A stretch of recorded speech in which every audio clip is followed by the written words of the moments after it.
गोरखनाथ ने 4 आंतरिक केंद्रों की रूपरेखा तैयार की जिनकी ओर ध्यान के दौरान चेतना को निर्देशित किया जा सकता है। 1. गोलार्ध मंडप। यह माथे लालता ऊर्ध्व के ठीक ऊपर और सहस्रार चक्र के पूर्वकाल भाग में है।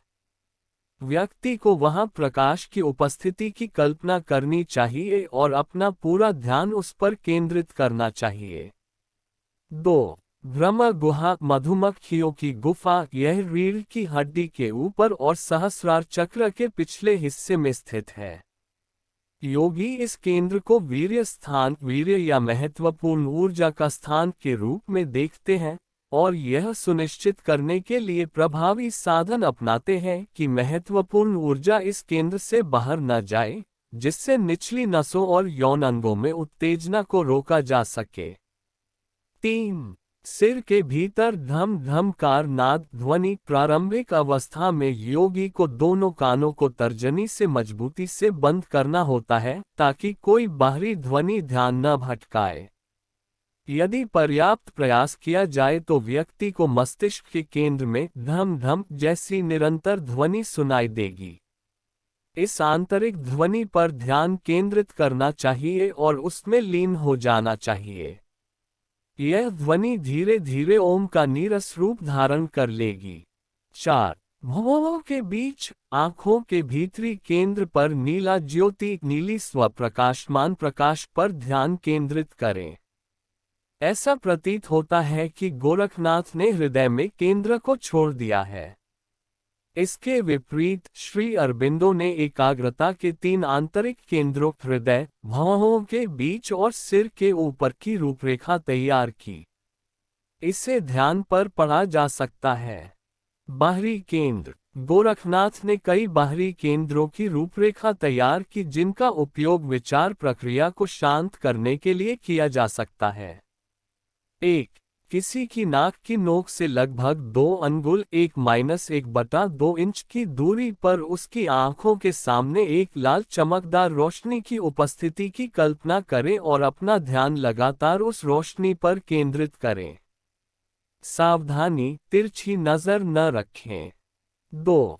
किसी की नाक से 10 अंगुल 7.5 इंच की दूरी पर पानी की एक सफेद चादर के बारे में सोचें और उस पर ध्यान केंद्रित करें। 3.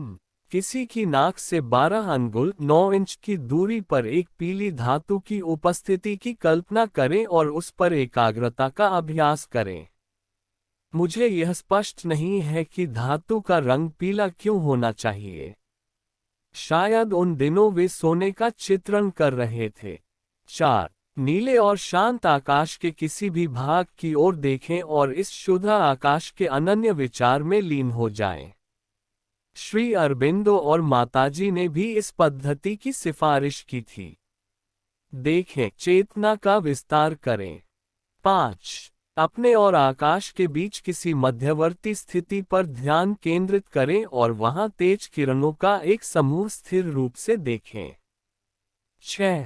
नजरें जहां भी पड़ें और वहां जो भी वस्तुएं हों, बड़ी या छोटी, सजीव या निर्जीव, गतिशील या गतिहीन, योगी उन सभी वस्तुओं से अपना ध्यान हटा सकता है और आकाश या शून्य के अलावा कुछ भी नहीं देख सकता है। उसमें 7. इसी प्रकार खुले कानों के साथ कोई व्यक्ति सभी विशेष ध्वनियों से अपना ध्यान हटा सकता है और इस शोर भरे संसार में एक अंतरहीन नाद ध्वनि या पूर्ण शांति को सुन सकता है। विधियां 6 और 7 काफी हद तक आंखों को केंद्रित करके चलना के अंतर्गत चर्चा की गई तकनीक के समान प्रतीत होती हैं।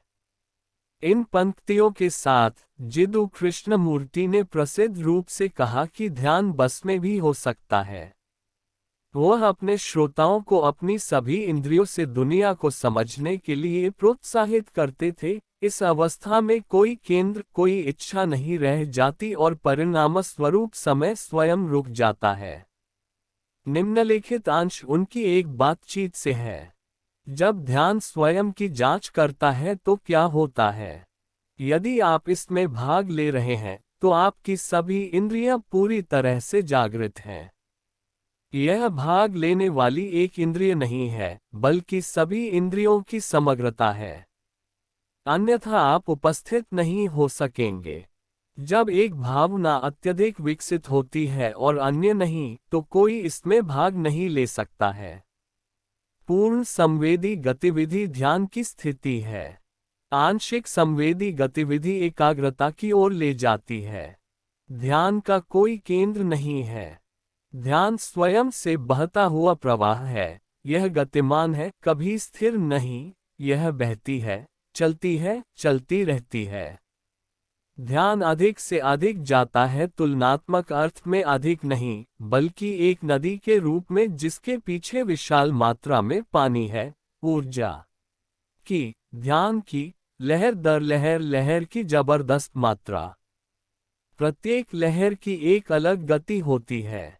हमने कभी यह नहीं पूछा कि ध्यान से परे क्या होता है। क्या ऊर्जा का कुल योग है। 2.8 योगी को अपनी दृष्टि की चरम सीमा तक बढ़ाना चाहिए और वहां चमकीले सुनहरे रंग की भूमि का एक विशाल विस्तार देखना चाहिए। 9 सूर्य, चंद्रमा, तारे या ग्रह पर ध्यान केंद्रित करें। नौसिखिए अभ्यासकर्ताओं के लिए निश्चित रूप से सूर्य पर ध्यान केंद्रित करने की अनुशंसा नहीं की जाती है, क्योंकि इससे सौर रेटिनोपैथी और दृष्टि की हानि हो सकती है। यदि ऐसा है, तो रमन महर्षि, जिनके बारे में कहा जाता है कि वे सूर्य की ओर देखते थे, ने अपनी दृष्टि क्यों नहीं खोई? इसका उत्तर श्री अरबिंदो द्वारा छोड़ी गई कुछ डायरी प्रविष्टियों में हो सकता है, जो भी इसी अभ्यास में संलग्न थे। ये श्री अरबिंदो द्वारा सूर्य पर त्राटक करते समय देखे गए योग रिकॉर्ड के विवरण हैं। त्राटक का अर्थ है स्थिर दृष्टि। सूर्य, चंद्रमा, तारे या ग्रह पर ध्यान केंद्रित करें। नौसिखिए चिकित्सकों के लिए निश्चित रूप से सूर्य पर ध्यान केंद्रित करने की अनुशंसा नहीं की जाती है, क्योंकि इससे सौर रेटिनोपैथी और दृष्टि की हानि हो सकती है। यदि ऐसा है, तो रमन महर्षि, जिनके बारे में कहा जाता है कि वे सूर्य की ओर देखते थे, ने अपनी दृष्टि क्यों नहीं खोई? इसका उत्तर श्री अरबिंदो द्वारा छोड़ी गई कुछ डायरी प्रविष्टियों में हो सकता है, जो भी इसी अभ्यास में संलग्न थे। ये श्री अरबिंदो द्वारा सूर्य पर त्राटक करते समय देखे गए योग रिकॉर्ड के विवरण हैं। त्राटक का अर्थ है स्थिर दृष्टि। सूर्य का त्राटक। सूर्य की नीली सूक्ष्म छवि अंडाकार आकार में 3। सूर्य का त्राटक। पहली नजर के बाद चित्ताकाश में सबसे सुंदर गहरा हरा रंग और उसमें से इसी रंग का टेढ़ा मेढ़ा सूरज निकल रहा था। मिनट तक त्राटक। सूरज कभी हल्का पीला, कभी नीला हरा। 4 स्थूल सूर्य पर त्राटक करते समय मैंने स्थूल दृष्टि से प्राणमय जगत के सूर्य को स्पष्ट रूप से देखा और उसकी गर्मी को अपने शरीर पर महसूस किया। 9 फरवरी 5 त्राटक में प्राणिक आकाश के गतिशील बादल दिखाई देते हैं। कभी कभी कोई तारा, जीवित कण, पक्षी या कीड़े 6 दिखाई देते हैं। उपरोक्त विवरण के अनुसार ऐसा लगता है कि श्री अरबिंदो केवल भौतिक सूर्य को ही नहीं देख रहे थे, बल्कि सूर्य के सूक्ष्म शरीर को भी देख रहे थे। भौतिक संसार की हर अन्य वस्तु की तरह सूर्य का भी गुप्त संसार में एक प्रतिरूप है, और यह संभव है कि योगी जो इस तरह की गुप्त धारणा के प्रति जागृत हैं, वे सूर्य को उसकी शक्तिशाली चमक से नुकसान पहुंचाए बिना देख सकते हैं। यह निष्कर्ष निकालना उचित प्रतीत होता है कि गोरखनाथ जिस सूर्य दर्शन की सलाह देते हैं, उसका अभ्यास केवल तभी किया जाना चाहिए जब व्यक्ति की आंतरिक दृष्टि पर्याप्त रूप से विकसित हो जाए। 10 जलता हुआ दीपक या धधकती आग। स्वव्याख्यात्मक। 11 किसी दिव्य आकृति की छवि पर ध्यान केंद्रित करें। इस पद्धति में व्यक्ति अपनी भक्ति को ईश्वर के प्रति निर्देशित करने के लिए किसी पवित्र व्यक्ति की तस्वीर पर अपना ध्यान केंद्रित करता है। इस विधि को पहले ही मां की तस्वीर पर एकाग्रता के अंतर्गत कवर किया जा चुका है। गैर भौतिक केंद्र। मध्यम लक्ष्य मध्यवर्ती केंद्र द्वारा गोरखनाथ का तात्पर्य विशेष ध्यान देने वाली किसी भी वस्तु से है, जो शरीर के भीतर या बाहर नहीं है, जिस पर मन को किसी विशेष स्थान वर्जितम के सीधे संदर्भ के बिना केंद्रित किया जा सकता है। फिलहाल एकाग्रता के अभ्यास के लिए चुनी गई वस्तु वास्तविक या काल्पनिक, भौतिक या आदर्श, बहुत छोटी या बहुत बड़ी, चमकदार उज्ज्वल या सुखदायक, शांत, किसी भी रंग या आकार या साइज की, किसी भी रूप की या बिना किसी रूप के हो सकती है। गोरखनाथ कहते हैं कि यह वस्तु सफेद, लाल या काले रंग की हो सकती है, अग्नि की ज्वाला के रूप की हो सकती है या तेज रोशनी के रूप की हो सकती है या बिजली की चमक के रूप में हो सकती है या सूर्य के रूप की हो सकती है। कोरोना या अर्धचंद्र के आकार का या किसी भी रूप का जिसे आकांक्षी चुन सकता है।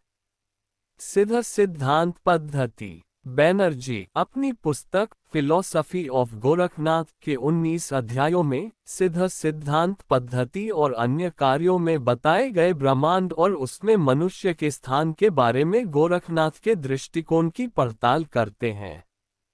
सिद्ध सिद्धांत पद्धति सूक्तियों, सूत्रों और छंदों, श्लोकों के संयोजन के माध्यम से 6 खंडों के अंतर्गत विभिन्न विषयों को शामिल करती है। पहला पाठ पिंडोपद्धति अर्थात ब्रह्मांडीय और व्यक्तिगत निकायों की उत्पत्ति पर है। इस पाठ में वह बताते हैं कि कैसे निरपेक्ष वास्तविकता एक विविध ब्रह्मांडीय प्रणाली बनाने के लिए क्रमिक चरणों के माध्यम से प्रकट होती है। दूसरा पाठ पिंड विचार शरीर संरचना पर है और मानव चेतना में 9 चक्रों, 16 आधारों, 3 लक्ष्यों, 5 व्योमों और उन पर चिंतन के तरीकों पर चर्चा करता है। तीसरा पाठ पिंड संबिति शरीर में सच्ची अंतर्दृष्टि पर है, जहां सूक्ष्म जगत मानव शरीर और स्थूल जगत ब्रह्मांडीय शरीर के बीच संबंध को स्पष्ट किया गया है। चौथा पिंडाधार अर्थात शरीरों को धारण करने वाला और धारण करने वाला पर है। यह दर्शाता है कि कैसे सभी शरीर पूर्ण आत्मा की एक सर्वोच्च आध्यात्मिक शक्ति में समाहित और कायम है। पांचवा भाग व्यक्तिगत शरीर के ब्रह्मांडीय शरीर के साथ समरसकरण संपूर्ण एकीकरण से संबंधित है, जो एक योगी के जीवन का सर्वोच्च आदर्श है। छठे में अवधूत एक प्रबुद्ध योगी के चरित्र का वर्णन किया गया है। ऐसा व्यक्ति ही सच्चा नाथ होता है।